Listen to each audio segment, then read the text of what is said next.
So I've been an intern at Fermilab for the past year, and my topic for today is monitoring HTCondor and HEPCloud Decision Engine using Prometheus and Grafana. So HEPCloud provides efficient and cost-effective provisioning of computing resources. And in the case of Fermilab, that would be for doing virtual experiments. So we use a mixture of both local and remote resources. That would be AWS or Google Cloud. And it provides resources based on a variety of factors, like job requirements, cost, resource availability, and the job priority. So on the diagram here, as you can see, users submit jobs to HTCondor, and the decision engine is a critical component of HEPCloud in that it makes the decisions for how resources are actually provided. So based on how it evaluates the job requirements, glidans are generated by HTCondor and then turns to resources, which then allows the jobs to be completed. So to talk a little bit about decision engine itself. So the goal of decision engine is to minimize the job execution time while also taking into account costs and other constraints. So on the left here, again, we have the various external resources like AWS, grids, and virtual clusters. Then here, so we have the source. These are the modules. So source, transform, logic engine, and publisher. So the source manager runs the sources periodically, which then triggers the decision cycle here. The data blocks contain data that's read from and written to by the modules. And then the task manager manages the execution of the modules for a specific data block. So to talk about the modules themselves a little more. So the source, they retrieve data from external sources and data blocks and publish it to channels, which triggers the decision cycle. So the first stage of the decision cycle is the transform, and that takes the data from the sources and manipulates it. Then next, logic engine is the component that actually makes decisions about how resources are provided. And finally, the publishers work sort of opposite of the sources in that they take the data from the data blocks and publish it to external systems. So one problem we face with decision engine is that for users, it can be difficult to understand some of the actions it takes. Or let's say if a job is failing, understanding why that's happening requires use of command line and knowledge of decision engine commands, which can be difficult for some users. So to fix this and simplify it, we use Prometheus metrics to track certain aspects of how decision engine is running. So Prometheus is an open source software developed by SoundCloud for event monitoring. And it uses time series database and also a query language called PromQL. And then Grafana is also a software that can be used to visualize those same metrics in graphs, and which can then be added into dashboards. So there are four main types of Prometheus metrics. Those are counter, gauge, histogram, and summary. So a counter can only be incremented or be reset to 0. So an example of where you would use that would be tracking the number of HTTP requests served within a certain time period. A gauge can both go up and down. So that can be used to track something like the current memory use or how much memory is being used at a specific time. And histograms use buckets. So basically, that gives you the count of how many observations fell within a specific value. So let's say if you're monitoring the request response times, how long it took, it will give you the number of requests served, let's say within 1 second or less, within 2 seconds or less, etc. And then summary is similar to histogram, but it uses configurable quantiles. So for decision engine itself, the metrics track a number of different aspects of how the decision engine is running.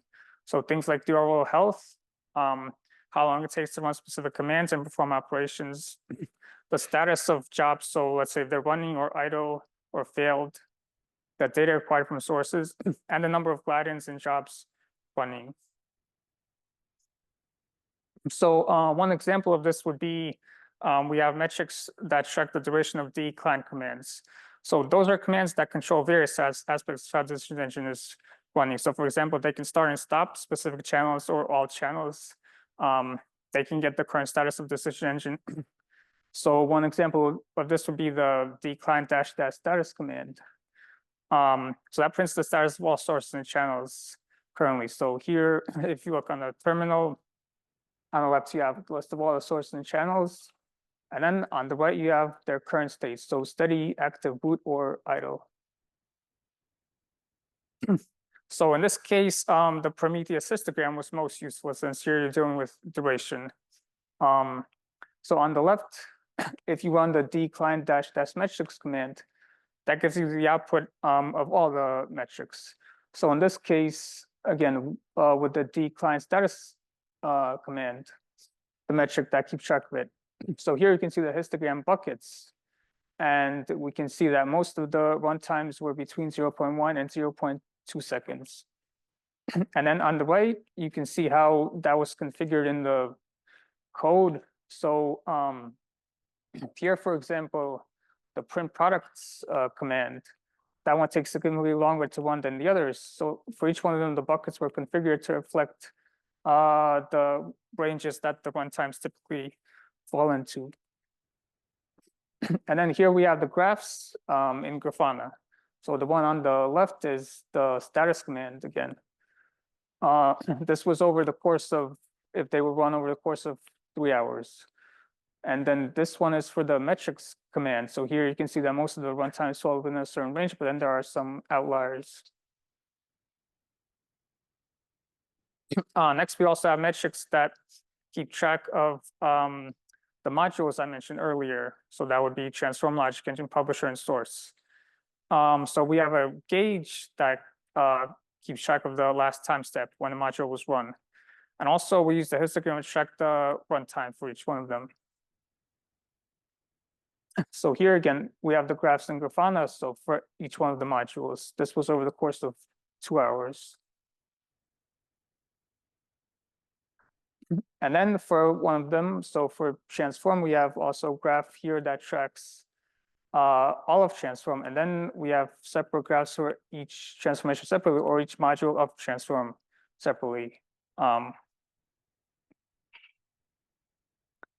Yeah, and then so finally we have metrics that track jobs and glidance. So for example, we have a gauge which tracks the number of jobs currently running as classified by status. So idle, running, etc. We also have a gauge that tracks the number of glidance, again, by status. And we have a gauge and histogram that track the number of cores and the amount of memory being used, also by status. So again, here in the terminal, you have the metrics I mentioned earlier. So for the histogram, again, you have the buckets. And then for the gauge, in this case, this was classified by process ID. And then the graphs we have in Grafana. So for example, for the jobs one, if in this particular time there were jobs with a different state, the graph reflects this.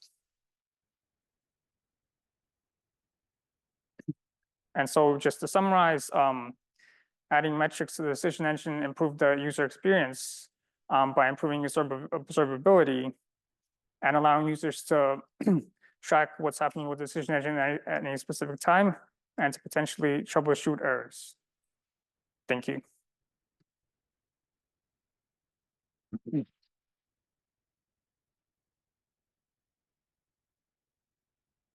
Great. Do we have any questions for Ilya? Hey, could you go back maybe 2 or 3 slides to the one where you one more, I think. One more. So how exactly are you getting the Condor job statuses? Is that through the decision engine? Yeah, when you create the metrics, that's done automatically. Basically, if you run the command, it automatically classifies them by status. Okay. Yeah. Because as far as I know, there is no direct Condor Prometheus endpoint. So I'm wondering if there's anything in particular that would be useful for you to get from Condor directly instead of through the decision engine.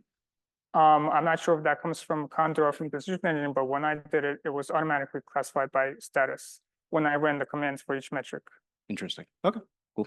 Thank you. Great. Any other questions? All right, let's thank our speaker again. Yeah.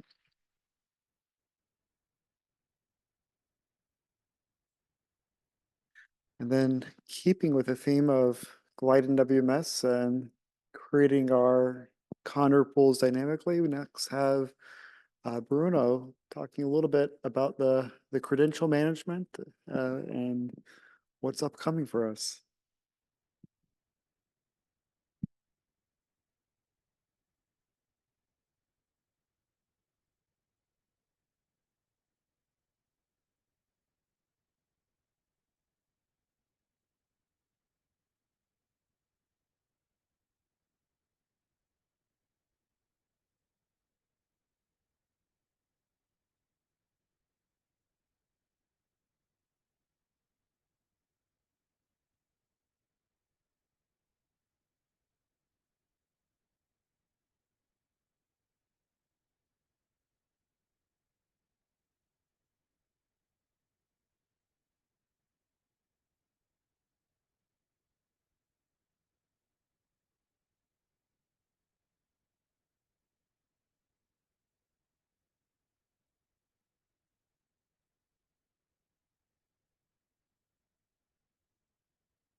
Better now? Oh, okay.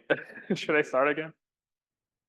Okay, so credentials are definitely something that we use a lot to authenticate across the several services that we have and transfer information across them.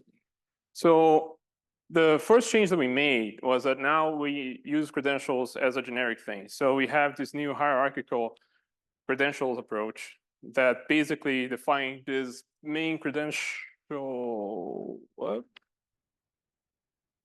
Okay, this main credential class here that sets a minimum set of methods and attributes that we need for that credential. And in that way, we can basically do work across the factory and the front end, which are two of WMS components, dealing with credentials without thinking too much about what they actually are. And an additional feature that we have now is that we can infer what credentials are from a text or simply a credential file. We can try and infer where within this tree here the credential falls. So we can either decide if it's a certificate, a token, or more specifically a side token or an ID token, and go from there, or whenever the credential type is relevant.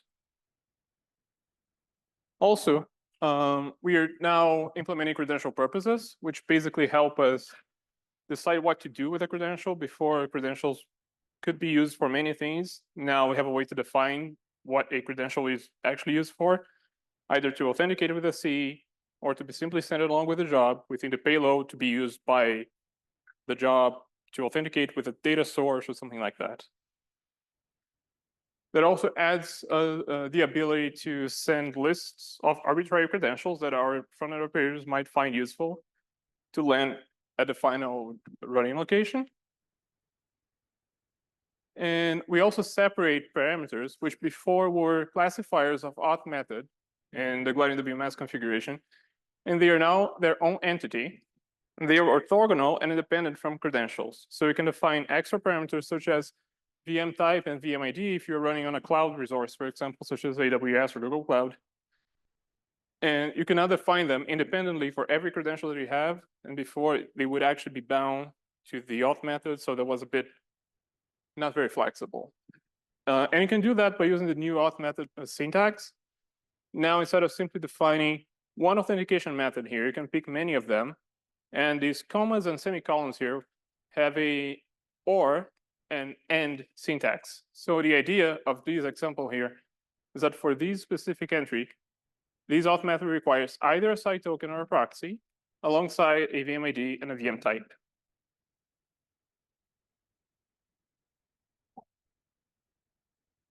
We also revamped our credentials generator model.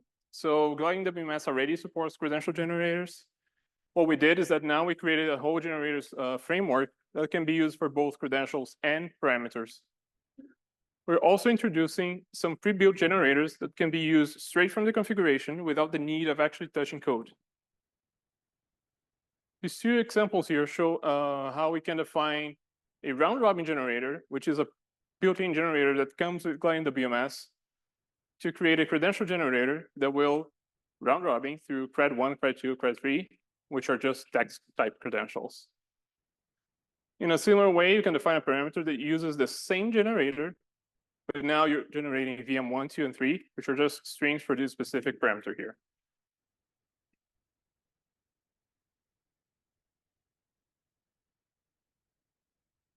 So while implementing all these features, we've came across three main challenges that we still have to address, and that might be interesting to bring up to the Conda community so we can either be instructed or work together on the solutions for that. So the first one that we have is because now we can infer the credential type of a string or a file.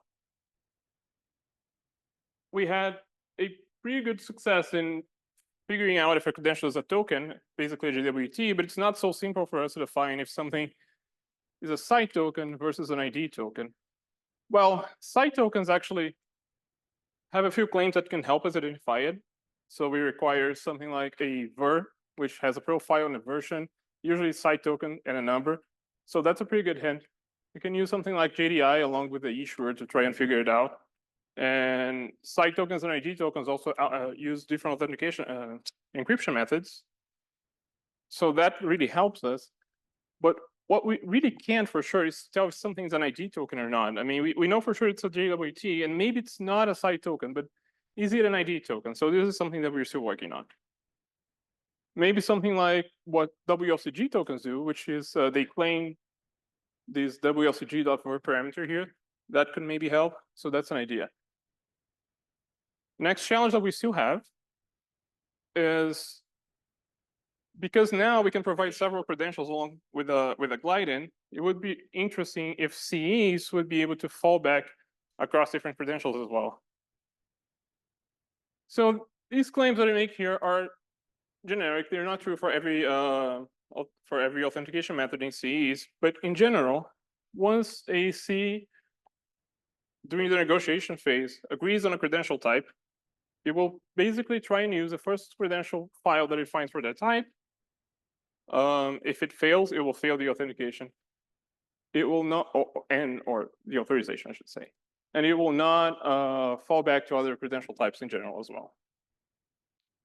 So we can try to do something like to address this problem on the gliding WMS side. Actually, we already do. We generate some several versions of JDFs and try them.